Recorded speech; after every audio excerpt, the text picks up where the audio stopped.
Have you ever had that one friend? The one you'd follow anywhere? No questions asked? For me, that friend is Leo. And when he called me up one Tuesday morning, talking about a lost map and a hidden waterfall, I knew my week was about to get a whole lot more interesting. He said he found it tucked inside an old book he bought at a dusty flea market. Hand-drawn map, brittle with age, promising a place called the Whispering Cascade.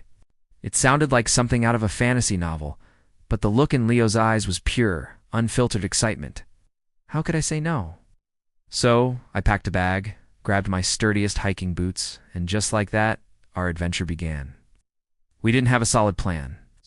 All we had was a cryptic map, a tank full of gas, and a shared thirst for the unknown. Our journey started on a long, winding highway, with the city skyline shrinking in the rearview mirror. The first few hours were a blur of cheesy gas station snacks and a playlist of our favorite road trip songs. According to the map, our first landmark was a town called Oakhaven, a place so small it barely registered on modern GPS, after what felt like an eternity. We saw the sign, "Welcome to Oakhaven, population 217. It felt like we'd driven straight into a forgotten time.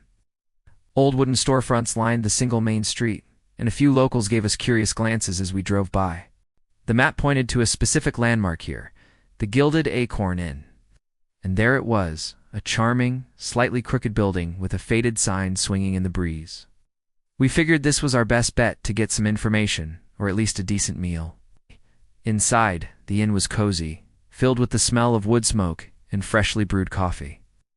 We showed the innkeeper, a friendly woman named Clara, our map. Her eyes widened in recognition. She told us the legend of the Whispering Cascade was as old as the town itself. Most people considered it a folktale, a story to tell tourists, but her grandfather, she said, had always sworn it was real. He claimed the waterfall wasn't just beautiful, but that the water had special properties. Clara couldn't tell us exactly how to get there, but she gave us a crucial piece of advice. The map wasn't just a map of the land, it was a map of the stars. We had to follow the trail when the Hunter constellation was directly overhead. That meant our next leg of the journey would have to be at night. Armed with this new knowledge, we thanked Clara, restocked our supplies, and drove to the edge of the woods, where the trail on the map supposedly began. As dusk settled, the sky transformed into a canvas of deep blues and purples. We waited, watching the stars pop into existence one by one. Leo, a bit of an astronomy buff, pointed out Orion, the Hunter, as it rose above the horizon. It was time, with our headlamps on. We stepped into the forest. The air instantly grew cooler, and the sounds of the woods came alive around us. The trail was faint, almost reclaimed by nature, but the map's strange symbols started to make sense. A twisted oak tree here, a cluster of mossy stones there. It felt like we were part of a real-life treasure hunt. Hiking at night is a completely different experience. Every snap of a twig, every hoot of an owl, feels amplified. There were moments of doubt for sure. Was this crazy? Were we just chasing a ghost story?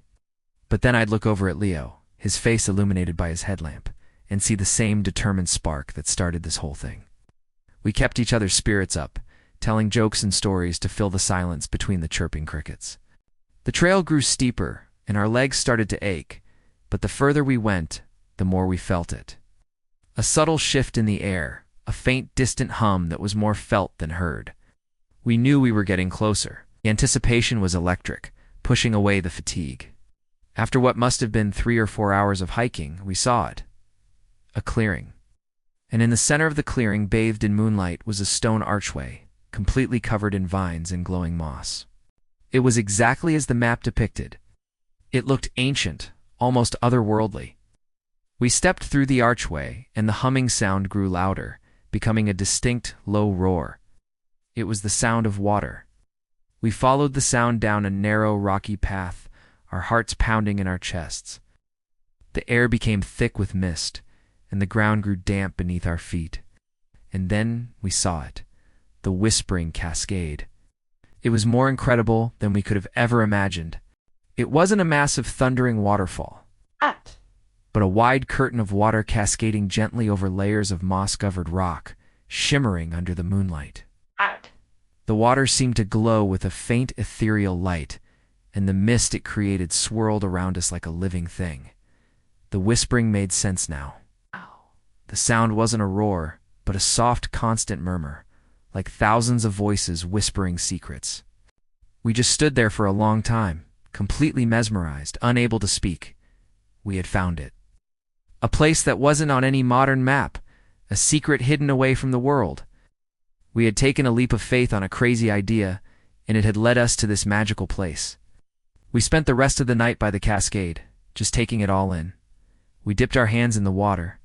It was cool and incredibly clear. Whether it had special properties or not, it felt revitalizing. As the first light of dawn started to paint the sky, we knew it was time to head back. The hike back felt different, lighter. We were exhausted, covered in mud, and probably smelled awful. But we were buzzing with a sense of accomplishment that was better than any caffeine rush. We'd chased a legend and won. The world felt bigger, full of more possibilities than it had just 2 days ago. Back in Oakhaven, we stopped by the inn to tell Clara we'd found it. The smile on her face was all the reward we needed. Driving home, we were mostly silent, but it was a comfortable silence. Your kind you share with someone when you've been through something special together. This adventure wasn't just about finding a hidden waterfall. It was about trusting a friend, embracing the unknown, and proving to ourselves that there's still magic to be found in the world if you were willing to look for it. It reminded me that the best stories in life aren't the ones you read in a book. They're the ones you go out and live yourself. And I knew, without a doubt, that this was just the first of many adventures for Leo and me. Because when you have a friend who's willing to chase maps with you, the possibilities are endless. So what's the takeaway from all this? Maybe it's that you should buy more old books. Or maybe it's that you should always say yes when your friend calls with a crazy idea. Life is too short to stick to the well-trodden path. Sometimes you have to get a little lost to find something truly amazing. This trip cost us a tank of gas in a couple of days, but what we gained was a story we'll be telling for the rest of our lives. It's a reminder that adventure isn't just in faraway, exotic lands. It can be a few hours down a forgotten road, waiting in the pages of an old book, just waiting for someone to be curious enough to find it. Thanks for joining us on this little journey. Don't forget to get out there and make your own stories. We'll see you on the next adventure.